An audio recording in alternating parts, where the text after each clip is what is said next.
Hello, everybody, for our last week together in our Advent series of Home for Christmas. I wanted to talk about the last thing that makes something home, and that's the stories that we tell.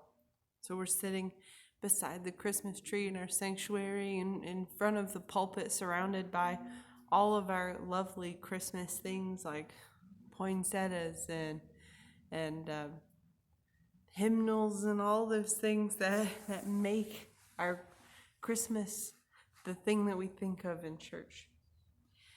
And in front of the communion railing too. All of those things that make Christmas at church on Christmas Eve.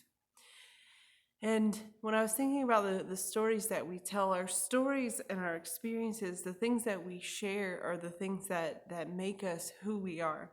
They tie to family, our family stories that we share, that we laugh about, those that you hear told each and every year.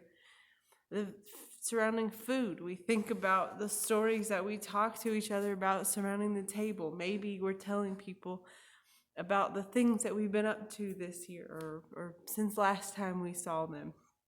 Or the food stories about cooking together or whatever those stories might be. And then, of course, we think about all of the stories that we share surrounding Christmas, whether those are traditional ones. Someone from our congregation put in about St. Lucia and her crown of candles. Whether we tell stories about Santa Claus, if we read the books like 'Twas the Night Before Christmas, all of those things that we share with one another that build up the magic of Christmas. And of course, for us in church, the story that we tell, the important thing about this year is the story of Jesus' birth, the sort of tapestry that we weave between two of our Gospels, between Luke's shepherds and angels and the Magnificat and Mary and all of these things about Jesus' birth, to Matthew with the Magi that arrive on Epiphany.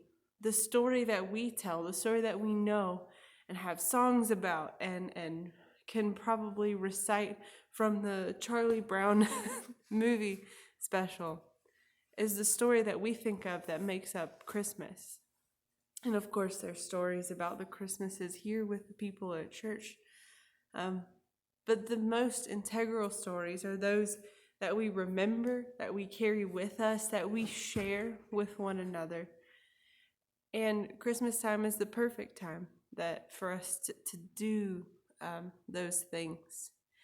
And so for this week, when we're thinking about stories, as it relates to all of the other things we've talked about, to family and to food and our time together, and when we tell the stories surrounding Christmas, I hope that they're stories that bring warmth, that bring good memories. And even if there's some painful ones in there, I hope that the story of the birth of Jesus brings you some hope this season. Because at the end of the day, our stories that we surround ourselves with at Christmas are stories of hope. They're the hopeful stories that build us into who we are in life and in the holiday season especially. And so my wish for you is that you have a very safe and a very Merry Christmas. And I enjoyed our time together in our Advent series. And with that, many Christmas blessings, and enjoy the snow if you're here in the Midwest. Thank you, and amen.